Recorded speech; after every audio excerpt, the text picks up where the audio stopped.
오늘은 여러분과 함께 부자와 거지 나사로의 비유의 말씀을 듣겠습니다. 오늘로 비유 강의 71번째 비유 강의를 드립니다. 오늘 여러분과 함께 나누게 될 이 부자와 거지 나사로의 비유는 굉장히 조금 서로 다른 많은 주제를 포함하고 있기 때문에 오늘 이 비유의 말씀을 가지고 이 많은 주제를 다 다룰 수가 없어서 몇 번에 걸쳐서 서로 같은 주제끼리 모아서 이 말씀을 듣도록 하겠습니다. 오늘은 여러분과 함께 이 비유의 서론이 되는 부분, 부자와 거지 나사로의 삶의 모습을 통해서 이 두 사람이 갖고 있는 근본적인 차이가 무엇인가에 대한 말씀만 갖고 여러분과 함께 은혜를 나누고자 합니다. 여러분이나 저나 공이 똑같은 바람이 한 가지 있습니다. 여러 다를 수도 있지만 거의 비슷한 바람 한 가지는 우리가 다 부자가 되고 싶어 하는 것입니다. 저도 돈이 많았으면 좋겠다는 생각을 여러 차례 합니다. 왜 돈이 많았으면 좋겠는가? 사람마다 다 다르지만 목회자인 저의 입장에서 보면은 더 많은 사역을 하고 싶은 욕심이 많이 있습니다.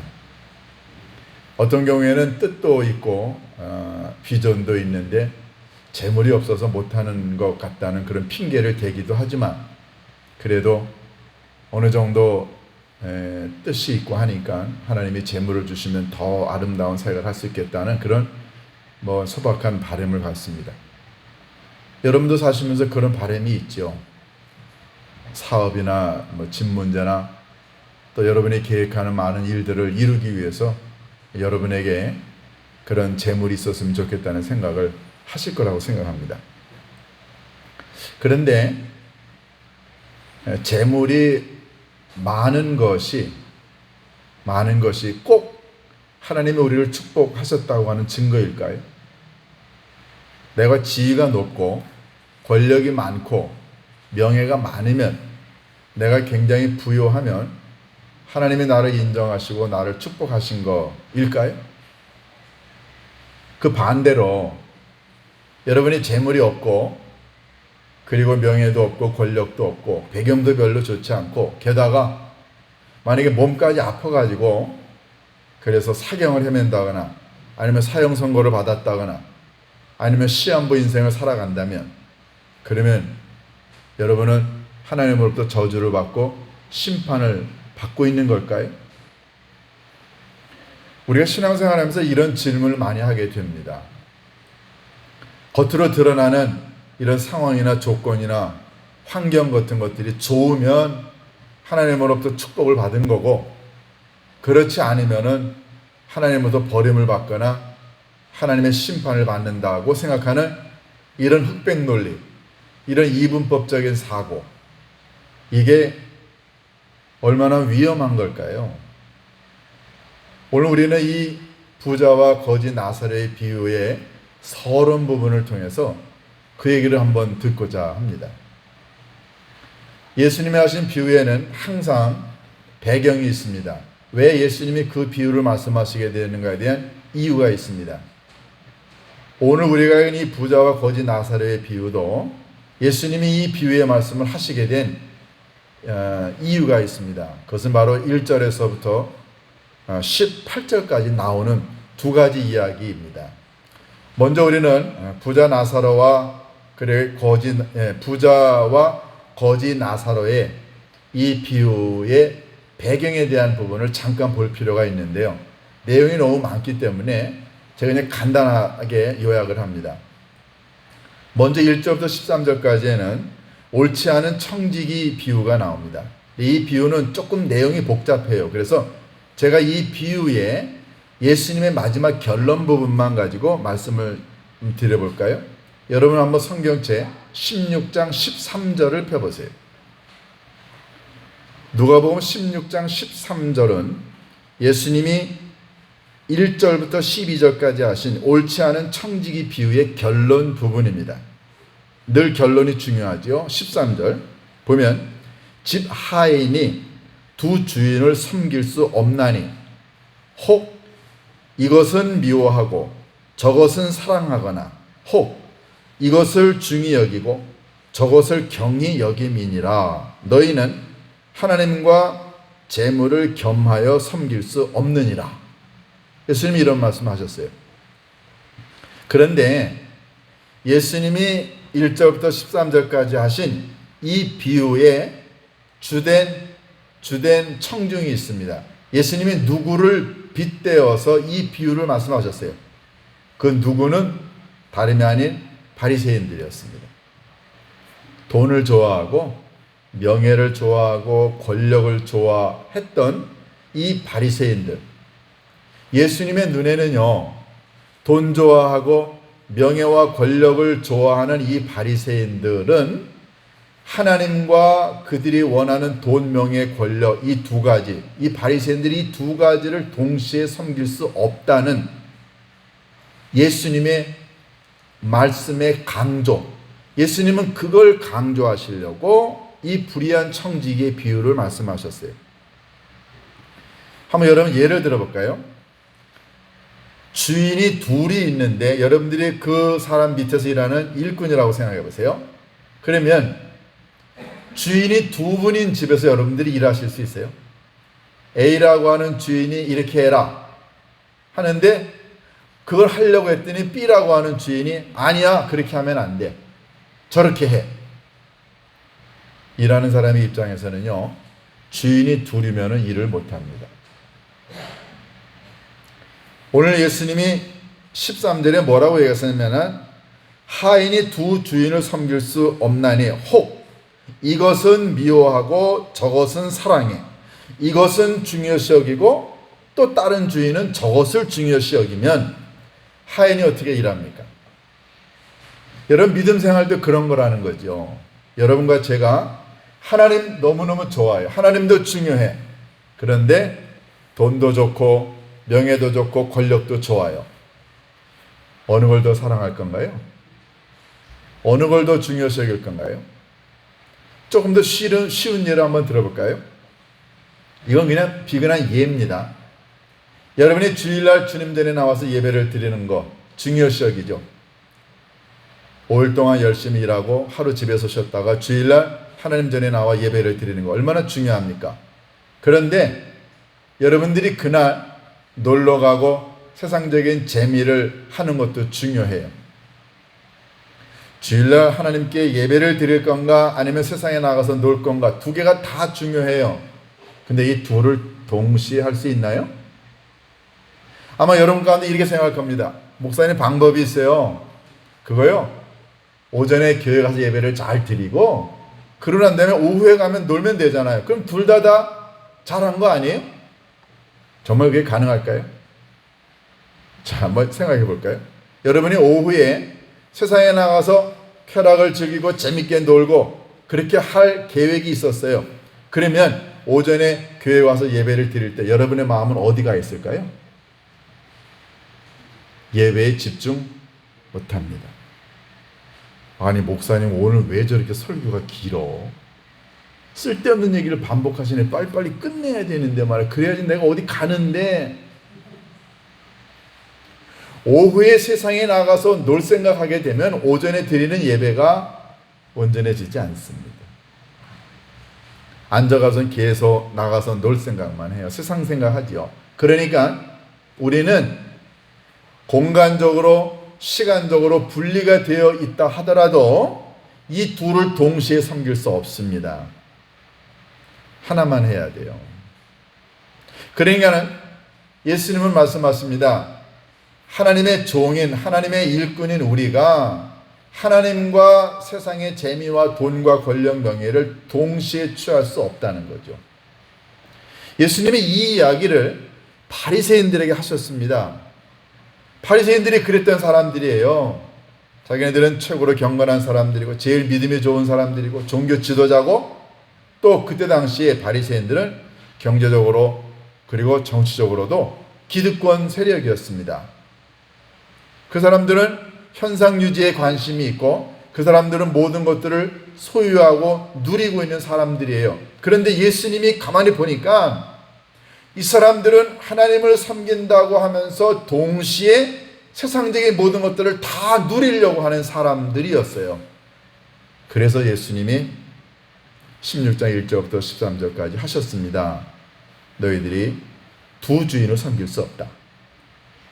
그런데 예수님의 이 비유를 들었던 바리새인들이 예수님의 이 말씀을 듣고 기분이 언짢았어요. 그래가지고 예수님의 말씀을 비웃었습니다. 14절 보실까요? 16장 14절에 이런 얘기가 나옵니다. 바리새인들은 돈을 좋아하는 자들이라 이 모든 것을 듣고 비웃거늘 그랬어요. 그러니까 예수님이 13절까지 이 이야기를 하고 난 다음에 그들이 예수님이 하신 말씀이 마음에 닿지 않아서 예수님의 말씀을 비웃었다고 그랬어요. 예수님이 그걸 아셨어요. 그래서 두 번째로 하신 비유의 말씀이 이 부자와 거짓 나사로의 비유입니다. 그러니까 앞절에 있는 비유와 부자 나사로의 이 비유는 내적으로 연결이 되어져 있습니다. 그 대상은 바리새인이었어요. 그러면 예수님이 하신 이 오늘의 이 비유, 부자와 거짓 나사로의 비유는 어떤 의미가 있을까요? 이 비유에는 굉장히 많은 주제를 담고 있기 때문에 오늘은 서론에 관한 얘기만 여러분들에게 드립니다. 여러분들이 잘 아시는 내용이지만 간단하게 이 내용을 읽어가면서 설명을 드려볼까요? 먼저 한 부자가 있었는데 이 사람이 자색 옷과 고운 베옷을 입고 날마다 호화롭게 즐겼더라. 19절에 나와 있는 이 한 구절을 통해서 이 사람의 현 상황이 어떤 건가를 우리가 알 수 있습니다. 먼저 자색 옷을 입었다. 요즘에야 자색 옷, 이런 보랏빛이나 붉은색 빛이 섞여 있는 옷, 흔하겠죠. 그런데 그때 당시에 이 자색 옷은요, 굉장히 비싼 옷이었습니다. 열대지방에서 나는 어떤 물고기의 피를 물감으로 해서 만든 옷인데요. 그때 당시에 왕이나 황족이나 아니면은 귀족 같은 귀인들만 입었던 옷이라고 합니다. 굉장히 비싼 옷이었어요. 이 옷을 입었다고 하는 것은 그가 굉장히 높은 지위나 권력이나 재물이 많다는 것이었고요. 두 번째, 그 사람이 입은 고운 베옷, 이 고운 베옷은 이집트산 세마포였다고 그래요. 근데 이 이집트산 세마포가 얼마나 비쌌는지 금의 무게의 2배에서 3배 정도 됐다고 합니다. 그때 당시에 하루 한 노동자의 품값에 50배 정도에 달하는 옷이었다고 그래요. 얼마나 비싼 옷입니까? 이 부자가 그런 옷을 입고 뭐 했나요? 날마다 호화롭게 즐겼더라 그랬어요. 굉장한 부자였던 것 같습니다. 그런데 이 부자와 정반대되는 사람이 나타나는데요. 20절. 그런데 나사로라 이름하는 한 거지가 있었다. 예수님이 성경의 비유를 수십 가지를 말씀하셨는데 굉장히 등장인물들이 많습니다. 그런데 유일하게 이 부자와 거지 나사로의 비유에서만 등장인물의 이름이 나옵니다. 나사로. 나사로는요, 하나님은 나의 도움, 엘리에셀이라고 하는 히브리어의 로마식 표기입니다. 그러니까 예수님이 유일하게 비유 가운데 실제로 이름을 거명한 이 사람은 하나님을 자기 자신의 도움으로 믿고 살아왔던 한 신실한 신앙인이었습니다. 그런데 이 사람은 가난했어요. 20절에 보면은 한 거지가 헌데투성이로 부자의 대문 앞에 버려진 채 부자의 상에서 떨어지는 것으로 배불리려 하매 심지어 개들이 와서 그 헌데를 핥았더라. 이 거지의 나사로의 상황이 아주 자세하게 나옵니다. 이 사람이 위치한 곳은 어딘가요? 부잣집 대문 밖입니다. 그리고 거지였다고 그랬어요. 헌데가 있었다. 많은 학자들은 이 사람이 아마도 장애인이었거나 아니면 상처충성이었던 병자였을 거라고 보는 거예요. 옷도 제대로 입지 않았었던 것 같습니다. 먹는 게 없어서 부자의 상에서 나오는 부스러기를 먹었다. 상처가 얼마나 심하고 냄새가 나는지 개들이 와서 핥았다. 그러니까는 거지의 병자의 장애인의 옷도 제대로 입지 못했고 먹을 것도 없었던 정말로 보잘것없는 존재였다는 거죠. 그런데 이 두 사람이 죽었습니다. 22절에 보면은 이에 그 거지 나사로가 죽어 천사들에게 받들려 아브라함의 품에 들어가고, 그러니까 천국에 갔다는 거죠. 거지 나사로는 죽어서 천국에 갔어요. 그런데 23절 22절의 마지막 부자도 죽어 장사되매 그가 음부에서 고통 중에 눈을 들어 그랬어요. 이 부자는 불행하게도 죽어서 지옥에 음부에 갔습니다. 우리는 이 본문을 가만히 읽으면 부자는 지옥에 가고 가난한 거지 나사로는 천국에 갔다, 이제 이런 도식을 읽게 됩니다. 그러면 모든 부자는 다 지옥 가고 가난한 거지는 다 천국 간다는 뜻인가요? 예, 오늘 우리가 이 본문을 자세히 읽어보면 전혀 그렇지 않다는 걸 알게 되고요. 오늘 예수님이 이 비유의 말씀을 통해서 이 전반부에서 하시고자 하시는 얘기는 그게 아닙니다. 우리는 이 비유를 읽으면서 몇 가지 깨닫게 되는 게 있습니다. 그것은 이 부자가 갖고 있는 생각, 이게 무엇이냐 하는 것입니다. 일반적으로요, 제가 완벽하게 보편화시키는 건 아니지만 일반적으로 그럴 수 있다는 얘기를 여러분들에게 먼저 드립니다.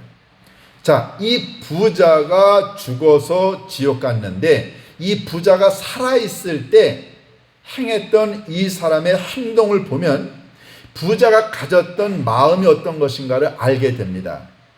이 부자요, 집 안에 있으면서 좋은 옷, 좋은 음식 먹었습니다. 자기 가족과 자기 주변에 있는 사람들과 함께 집 안에 있으면서 매일매일 잔치를 베풀고 호의호식했습니다. 이 사람 집 바깥에 누가 있는가 관심 없었어요. 집 바깥에 거지가 있는지 죽어가는 사람이 있는지 자기가 먹던 상에서 떨어진 음식을 누군가가 주워 먹는지 그 주워 먹는 그 사람의 상처를 개가 핥는지 이 사람은 전혀 관심 없습니다. 이 사람은 오로지 자기와 자기 집 식구와 자기 울타리 안에 있는 모든 것들에만 관심이 있었어요. 자기 자신 치장하고 먹는 것에 관심이 있었습니다. 우리는 이 사람의 삶의 행태를 보면서 그리고 그가 죽어서 지옥에 간 걸 보면서 몇 가지 깨닫게 됩니다.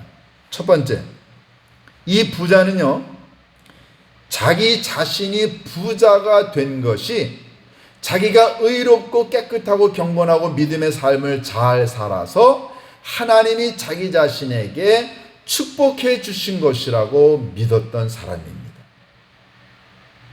여러분, 굉장히 중요한 이야기죠. 여러분, 부자들이 그렇게 생각할 수 있습니다. 특별히 기독교인 부자 중에 이렇게 생각하는 사람들이 있습니다. 내가 잘 먹고 잘 살고 사업이 잘 되고 부자인 건 하나님이 나를 의롭게 보시기 때문이야. 내가 기도도 열심히 했고 내가 헌금 생활도 잘하고 내가 예배도 잘 드리고 내가 믿음 생활을 잘해서 그래서 내가 의롭게 살았기 때문에 하나님이 나에게 물질적인 축복을 해주신 거라고 이렇게 생각하고 있다는 것입니다. 부요함이, 넉넉함이, 잘 먹고 잘 사는 게, 내 자식이 잘 되고 사업이 잘 되는 게 내가 의롭고 신앙생활, 믿음생활 잘한 것에 대한 하나님의 보상이다라고 생각하는 것. 정말 그럴까요? 그러면 반대로 이 부잣집 대문 밖에서 가난한 거지로 살아가고 있는 이 사람, 그러면 이 사람은 신앙생활 잘못했기 때문에 하나님으로부터 저주를 받았기 때문에 하나님의 심판을 받았기 때문에 그는 거지인 건가요? 만약에 여러분이 부자라면 하나님이 여러분이 믿음 생활 잘하기 때문에 여러분에게 축복해 주신 거고, 만약에 여러분이 가난하고 보잘것없이 산다면 그러면 여러분은 하나님으로부터 심판을 받고 저주를 받고 있는 걸까요? 부자는 건강했습니다. 그래서 날마다 호의호식하고 잔치를 베풀었어요. 그런데 이 집 대문 밖에 있는 거지 나사로는 장애인이었을 것이고, 왜냐하면 제대로 삶을 살지 못했다고 하는 말은 돈을 벌 수가 없었던 뜻이죠. 그리고 병자입니다. 얼마나 병이 중했는지 개들이 와서 핥을 정도였어요. 그러면 건강하면은 하나님이 축복하신 거고, 병들어서 개가 와서 핥을 정도로 병약하고 상처투성이라면 그러면 그 사람은 하나님의 저주를 받은 사람인가요? 여러분이 건강하면 의로운 거고, 여러분이 사형선고를 받거나 매일매일 병원 치료하거나 아니면 시한부 인생을 살아가면 여러분은 하나님의 심판과 저주를 받은 건가요? 여러분, 우리가 묻지 않을 수가 없습니다. 그런데 오늘 본문에 보면 이 부자는 죽어서 지옥 갔습니다. 무슨 의미일까요? 예수님은 한 번도 그가 부유하고 건강하고 지위와 상황이 좋으면 그러면은 그는 하나님의 은혜와 축복을 받은 것이고, 가난하고 질병이 많고 가정에 문제가 있고 사업에 문제가 있고 고통을 매일매일 경험하는 사람은 하나님의 저주를 받은 사람이다라고 한 번도 얘기하지 않으셨습니다. 오히려 예수님은 이 땅에 살아가고 있는 모든 사람에게 하나님은 똑같이 어떤 경우에는 건강도 주시지만 어떤 경우에는 가난도 주시고 아픔도 주시고 질병도 주시고 하나님은 모든 사람에게 똑같은 기회를 주신다고 말씀하셨어요. 마태복음 5장 45절에 보면 이런 구절이 있습니다. 하늘에 계신 너희 아버지는 해를 악인과 선인에게 비추시며 비를 의로운 자와 불의한 자에게 내리시는도다.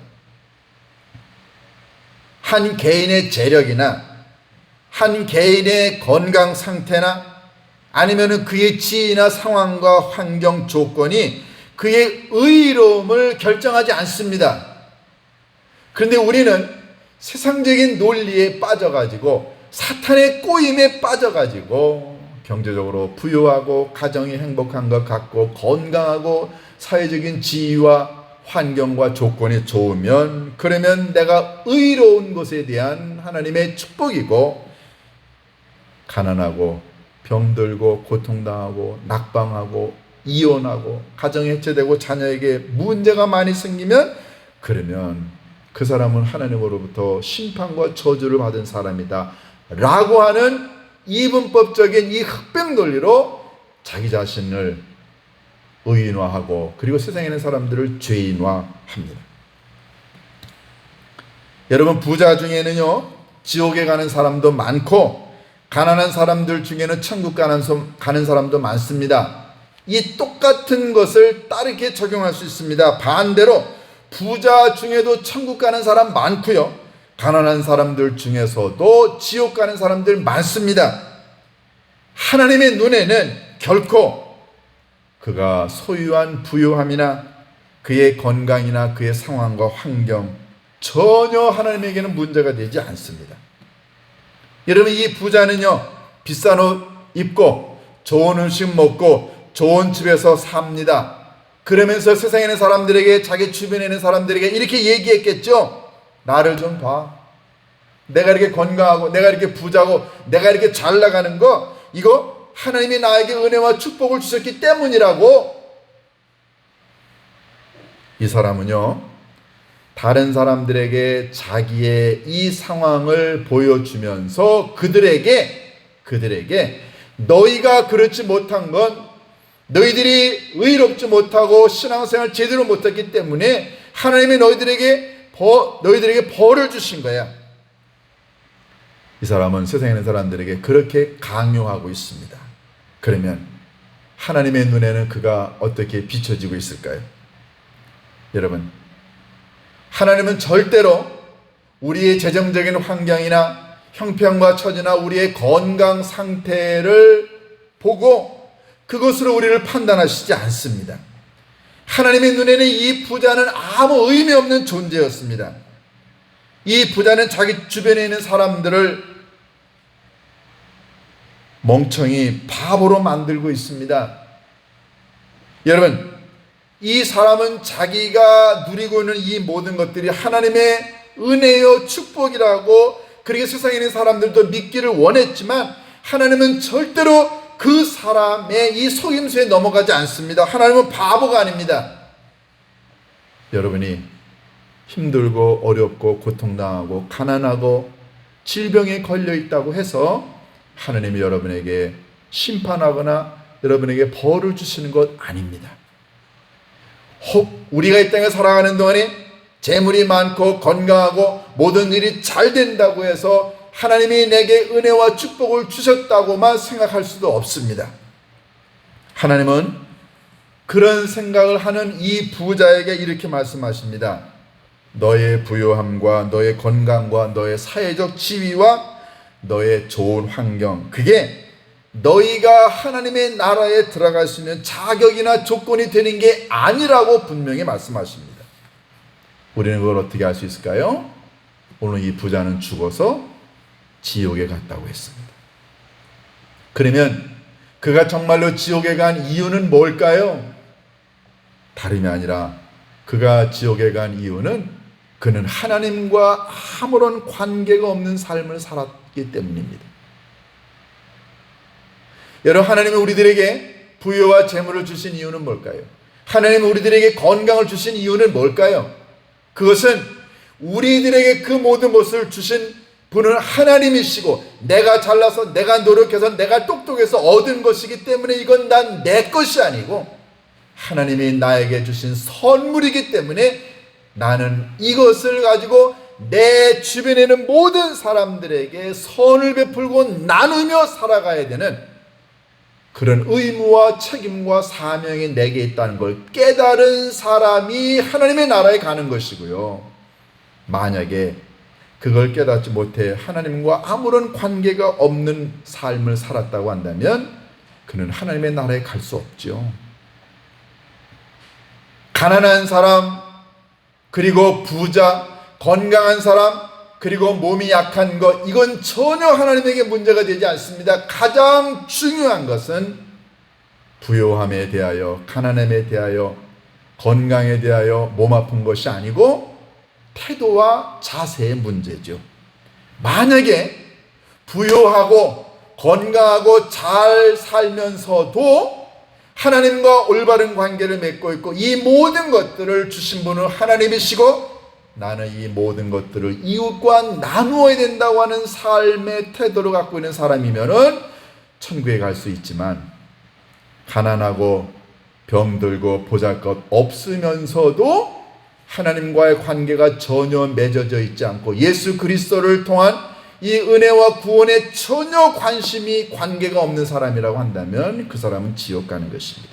중요한 건 부요함과 건강 있느냐 없느냐가 아니고 중요한 것은 태도와 자세의 문제입니다.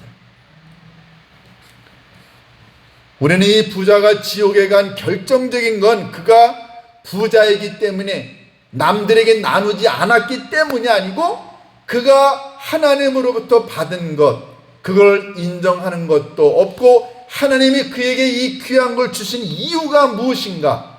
자기 집 바깥에는 헐벗고 굶주리고 고통당하는 사람이 있는데 아버지 하나님이 주신 것은 내가 나누라고 하나님이 나에게 주신 것이라고 하는 믿음이 없어 나눔의 삶을 살지 못했던 것 때문에 이 사람은 지옥에 간 거죠. 사랑하는 교회 여러분, 여러분이 부요함을 추구하시나요? 여러분이 건강을 추구하십니까? 여러분이 권력과 명예를 추구하시는가요? 좋습니다. 아름다운 일이에요. 그러나 더 중요한 건 왜 부유함을 추구하시나요? 왜 건강을 추구하시나요? 왜 여러분이 명예와 권력을 좋아하시나요? 이 모든 것들이 하나님이 내게 주신 것이고 내가 이걸 가지고 누군가와 나누고 도우고 세상에 있는 사람들을 변화시키라고 하나님이 내게 주신 것이기 때문에 나는 그들을 위해 사용해야 된다고 하는 믿음의 자세를 갖는다면 아버지 하나님이 여러분을 부유하게 만들고 여러분에게 명예와 권력을 선물로 주실 겁니다. 그런데 만약에 이런 태도와 자세가 분명하지 않으면 하나님은 여러분에게 부여와 재물을 주시지도 않을 거지만 만약에 여러분의 노력으로 그걸 얻었다고 한다면 여러분이 그걸 가지고 그렇게 사용하지 않는다면 우리에게는 그 부여와 재물과 건강이 아무런 의미가 없습니다. 부자는 지옥 가고 가난한 사람은 천국 간다는 논리 아닙니다. 그런 얘기 전혀 성경에 나오지 않습니다. 중요한 것은 여러분과 제가 추구하고자 하는 이 부여와 건강과 그리고 권력과 명예를 나는 왜 추구하려고 하는가, 그리고 이것을 내가 어떻게 사용하는 것이 아버지 하나님이 내게 원하시는 것인가, 이 태도와 자세를 올바로 갖는 것이 중요합니다. 만약에 아버지 하나님이 내게 주신 것이고 나는 이것을 누군가를 위하여 내 집 바깥에 있는 다른 사람들을 위하여 사용하라고 아버지 하나님이 내게 주신 것이라고 믿고 그런 자세를 가지고 살아간다면 하나님은 여러분과 저의 삶에 놀라운 은혜와 축복을 선물로 주실 줄로 믿습니다. 우리 모두가 이런 아름다운 자세와 태도를 가져서 부유함도 얻고 명예와 권력과 세상의 좋은 것들도 얻어서 내 삶 바깥, 교회 바깥에 힘들고 어려워하는 사람들을 위하여 함께 사용할 수 있는 진정한 부자가 될 수 있기를 주님의 이름으로 축원합니다. 기도하십니다. 아버지 하나님, 저희들이 이 땅에 살아가는 동안에 필요한 것들이 많습니다. 그런데 아버지 하나님, 나만을 위한 것, 내 가족만을 위한 것, 내 교회만을 위한 것이라고 한다면 아무런 의미가 없다는 사실을 깨닫게 하옵소서. 아버지 하나님, 우리들에게 무언가를 주셨다면 그것은 내가 얻은 것 아니고 아버지 하나님이 내게 주신 선물임을 깨닫고 선물을 받은 자의 자세는, 사명은 나눔이라고 하는 것을 깨닫게 인도하여 주옵소서. 우리들 주변에 힘들고 어려워하는 사람들이 얼마나 많나요? 아버지 하나님, 그들에게 사랑을 베풀라고 아버지 하나님이 내게 무언가를 주셨음을 믿습니다. 그걸 받아서 함께 나눔으로 나에게 아버지 하나님이 주신 모든 것들의 의미가 아버지 하나님 아름답게 꽃필 수 있도록 축복하여 주옵소서. 예수님의 이름으로 기도하옵나이다.